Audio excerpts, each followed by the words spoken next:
Hello, I'm Anwiltus, and today I'm going to be talking about how and why I think General Mark Milley, the chairman of the Joint Chiefs of Staff of the United States, is not going to be charged with treason because recently it came out that he had been in communication with a Chinese officer, and the allegation is that he told the Chinese officer that if the US were to take a hostile action against China, that he would inform the Chinese officer beforehand, essentially giving away any element of surprise. And this caused a huge controversy, and many individuals went on accusing Mark Milley of treason.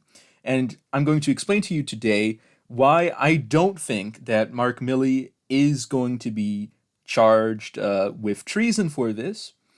And the reason is because in the United States, the crime of treason is a very particular crime that does not actually meet the description of the events that allegedly took place.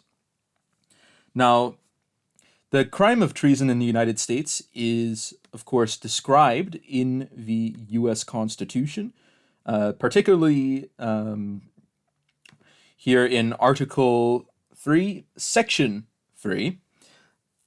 And I have the word treason highlighted just so everybody sees what I'm talking about here. And it says, treason against the United States shall consist only in levying war against them or in adhering to their enemies, giving them aid and comfort. No person shall be convicted of treason unless the testimony of two witnesses to the same overt act or on confession in open court. The Congress shall have power to declare the punishment of treason, but no attendere of treason shall work corruption of blood or forfeiture except during the life of the person attainted. Now, the definition of treason here is that a person has committed treason if this person levies war against the United States. Now, obviously, this person would have to be a citizen of the United States, so this doesn't count foreign combatants. And and the other condition is that this person could be adhering to the enemies of the United States, giving them aid and comfort.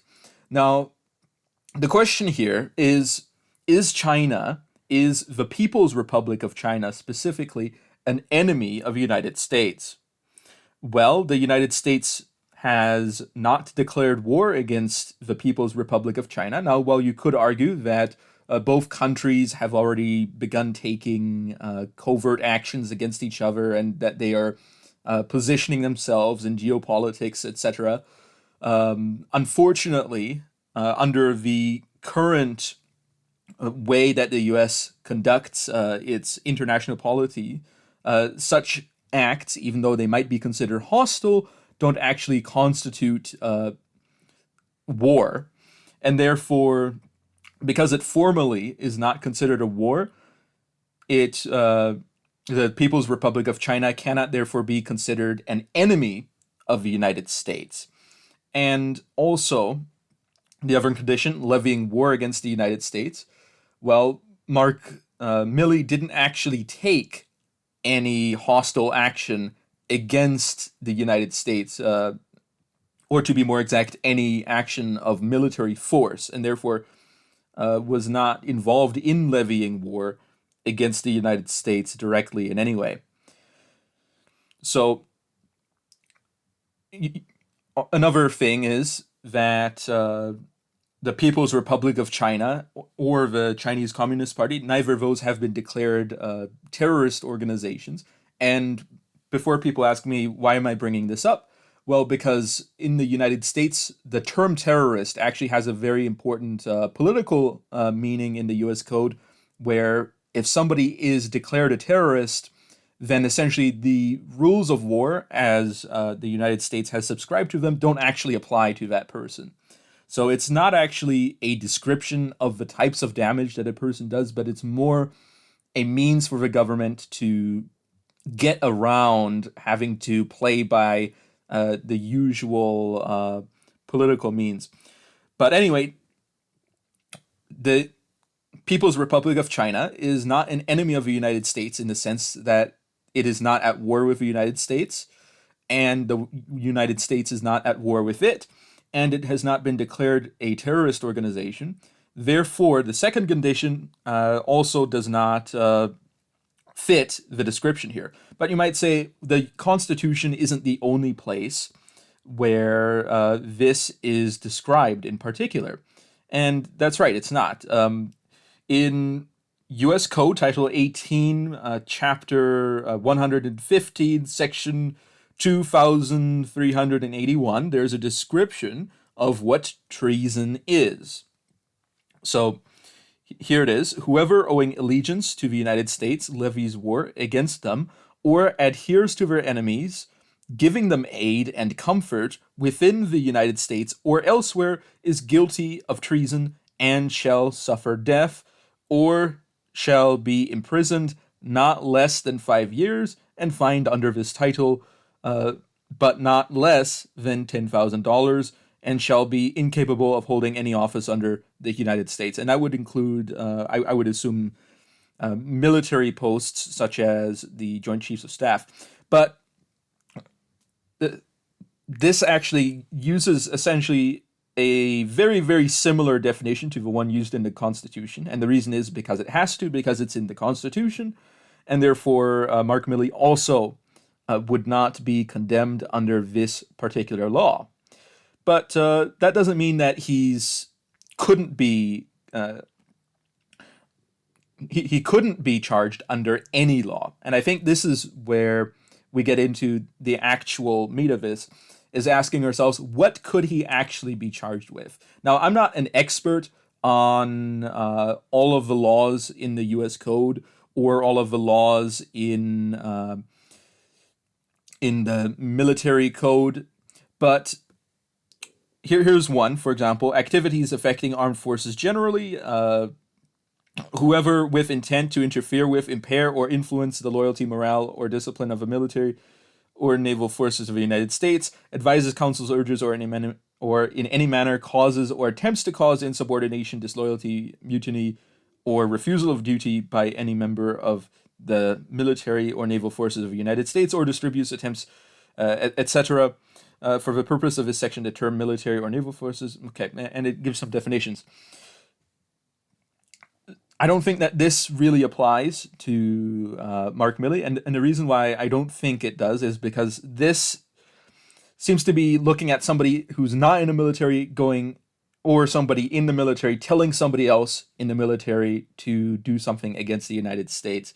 And that is not exactly what Mark Milley is being accused of. He's accused of, as the chairman of the Joint Chiefs of Staff, taking his own initiative and calling the Chinese government or the Chinese military and telling them, giving them a promise that in the case of something in particular, that is military action of the United States against China, he would inform them beforehand.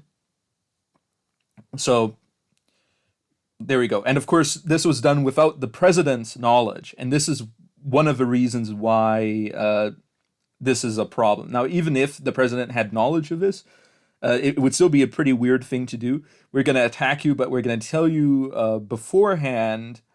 At that point, might as well get Congress to declare a war. But getting back on track, I don't think that this is something that he could be charged with. Now, that doesn't mean that people could try to make a charge. I don't think it would stick, however. Another one, U.S. Code, Section 2383, Rebellion or Insurrection. Whoever incites, sets foot on, assists, or engages in any rebellion or insurrection against the authority of the United States or the laws thereof, or gives aid or comfort thereto, shall be fined under this title or imprisoned not more than 10 years, or both, and shall be incapable of holding any office under the United States. Some people could argue that this is a rebellion or insurrection in some way. But I think what makes a bit more sense to look at is another part of the U.S. Code, and that is the General Military Law, Uniform Code of Military Justice. The punitive articles have a number of different laws that apply to members of a military, such as Mark Milley.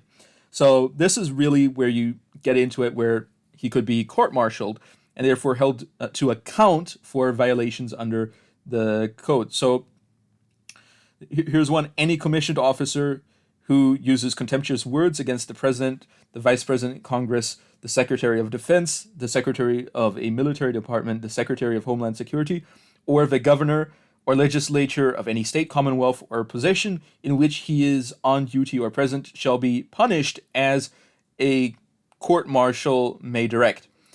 And this could be said depending on the content of what the call was. Because if a call was saying that, oh, Trump is a loose cannon, let's say that that's the phrasing. I don't think it would be. I don't know Mark Milley. I don't know what he would say. I don't know what he exactly had said. But something like that could be considered a contemptuous word, implying that the president is a warmonger or is insane or not reliable in some way. If that ever played into the conversation, that could be considered a violation of this law. Another one, mutiny or sedition. Any person subject to this chapter who, with intent to usurp or override lawful military authority, refuses in concert with any other person to obey orders or otherwise do his duty, or creates any violence or disturbance, is guilty of mutiny, with intent to cause the overthrow or destruction of lawful civil authority, creates or in concert with any other person revolt, violence, or other disturbance against the authority, is guilty of sedition, fails to do his uttermost to prevent and suppress a mutiny or sedition being committed in his presence, or fails to take all reasonable means to inform his superior commissioned officer or commanding officer, such as, I would say, the commander-in-chief, of a mutiny or sedition which he knows or has reason to believe is taking place, is guilty of a failure to suppress or report a mutiny or sedition.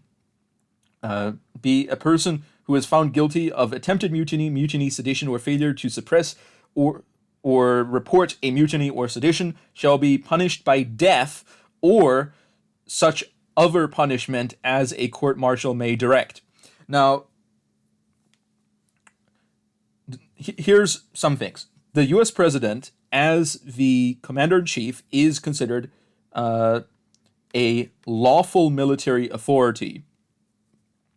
And the Chinese government, I would say, would certainly count as any other person, because it doesn't actually define whether this person has to be part of the U.S. military or a civilian or a foreigner in some way. It could be literally any other person. So if Mark Milley, if the allegations are true, and he intentionally attempted to override the lawful military authority of the U.S. president in concert with the People's Republic of China in order to disobey orders, okay, and to be negligent in his duty, might be guilty of mutiny and therefore could actually, under the U.S. law, merit a death penalty. Okay? So this is why this is a very serious accusation.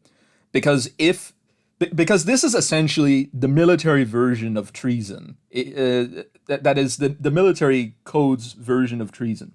But in the sense that it's not treason, okay, because the U.S. Constitution defines what treason is. But this is something that is considered about just as bad as treason. If you override the lawful military authority and refuse to obey orders, then you have a mutiny and you could be put to death. Okay. Or he might be intending to overthrow or destroy lawful civil authority, such as the civil authority of a president of the United States, and might have a disturbance against that authority, such as perhaps sending word ahead of time without the knowledge of the president of the attack of the U.S. forces on the Chinese forces. So that would also be a problem. Or if he actually did this and then failed to report it, or if somebody else in the Pentagon knew that this happened and failed to report it, then that could also implicate that person with this crime. Now, going back onto not this one, this one, there's an accusation that Nancy Pelosi may have actually attempted to instigate a mutiny against Donald Trump, and therefore she might actually, allegedly, okay, let me be very clear, I don't have evidence, I think it's very important to have a presumption of innocence, allegedly could fall afoul of this law, of Section 2381. But anyway, that was mutiny or sedition, and that's, I think, a big one that they could put forward. But if that's one that they might think, maybe we're going to say that that's perhaps an excessive accusation. I don't think it is an excessive accusation if the allegations are true. And the allegations, when I say the allegations are true, I don't simply mean that he had a phone call, okay? But that we know what the content of the phone call was, and that the content of the phone call actually confirms that there was a mutiny. But anyway, that's not all, okay? Here's something else that we could be looking at. U.S. Code, Title 10, Subtitle A, Part 2, Chapter 47, Subchapter X, Section 903A, Article 103A, espionage. Okay, here we go. Any person subject to this chapter, that is to say someone serving in the military, who with intent or reason to believe that it is to be used to the injury of the United States or to the advantage of a foreign nation. Again, this one doesn't have to be at war, okay? This one doesn't have to be an enemy. This is any foreign nation.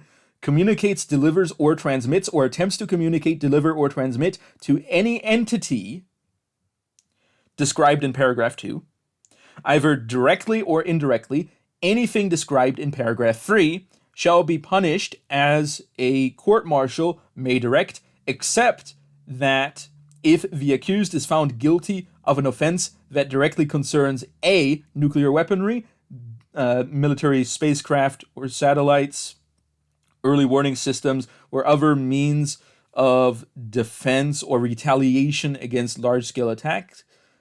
B, war plans. This is what we're thinking of.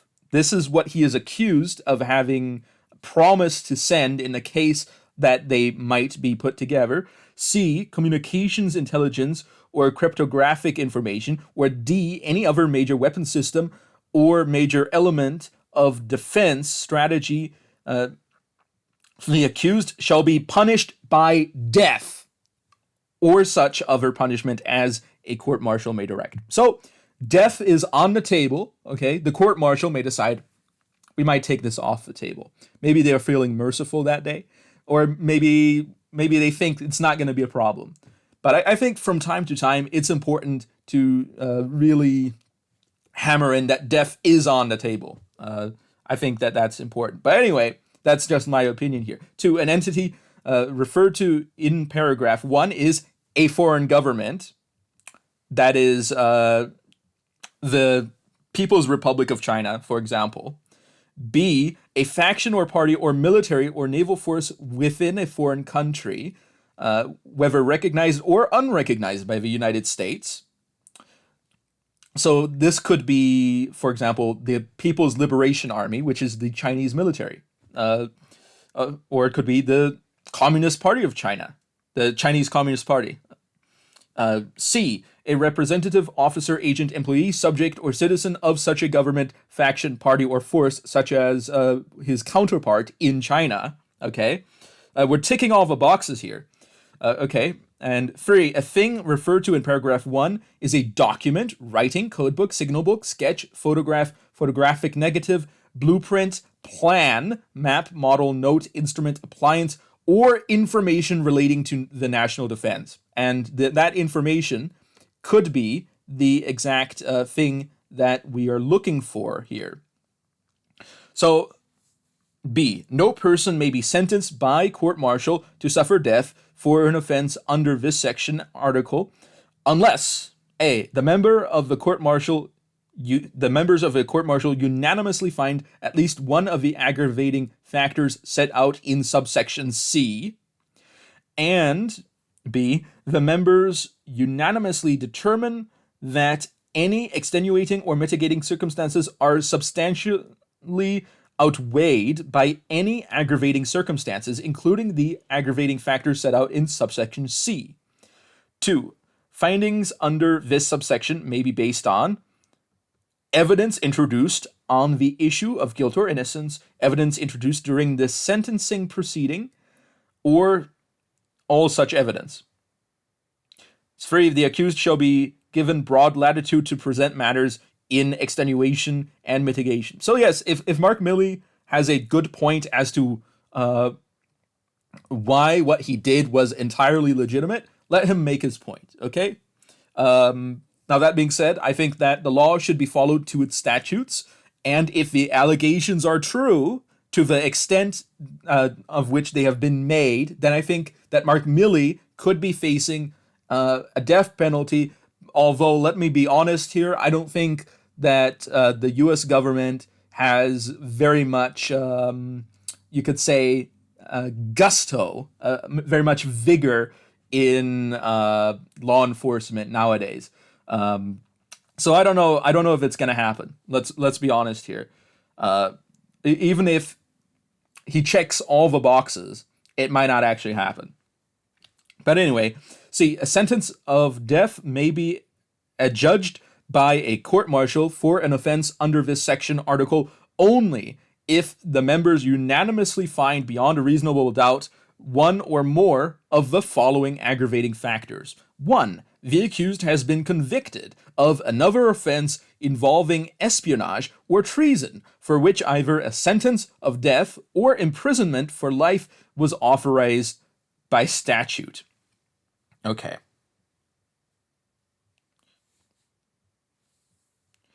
Okay, 2, in the commission of the offense, the accused knowingly created a grave risk or substantial damage to the national security. And this is something that you could say would be true if this espionage did indeed happen.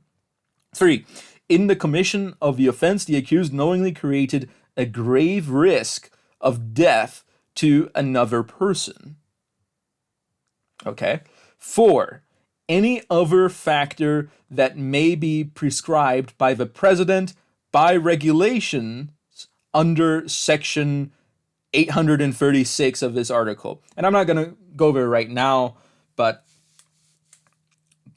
there's all sorts of different things here, legally speaking. But anyway, these are some laws that I thought were important to look at in the case, because I think that these are things that would certainly come up in discussions concerning whether or not General Mark Milley is indeed guilty of treason, or I think Perhaps he might be guilty of mutiny or espionage. And I think espionage is probably the strongest argument that you could make based on the letter of the law, in which case he could indeed be facing a death penalty if the allegations are true.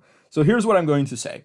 I'm going to say, in my opinion, if the allegations are true, I strongly recommend that he be prosecuted, and if he is found guilty, I strongly recommend that the death penalty is implemented in this case. And the reason why I think this is important is because we want to send a strong message that military coups or things or corruption on the top levels of the military are things that will not be tolerated at all. Why? Because they pose an existential threat to the country, the national security of the country, and the rights of the people who are protected by the military of the country. So, do I think he's guilty? I don't know, because I don't know if the allegations are true. What I've heard is that there's been confirmation that a phone call happened. Okay, that's what I have heard. I don't know what the content of that phone call is, but if the content of that phone call is as has been described by the accusers, then this certainly is a major issue. This has nothing to do with Donald Trump, okay? I'm going to say this outright. I'm not the biggest supporter of Donald Trump, okay? I'm not a big Trumpist. I'm not a Trump guy, okay? I think Trump, he's got some good points, he's got some bad points. He's just not my guy, okay? But I think that regardless of whether you're with Trump or with Biden or with somebody else, politically speaking, this is very important that regardless of who is in charge, it is important that the military has integrity in how it functions. And if there is a major concern, that instead of the military going behind the back of the legitimate authorities, that they should speak openly and go through the proper channels in order to resolve issues. But anyway, that's what I think. Tell me what you think in the comments section below. Do you think that the allegations are true?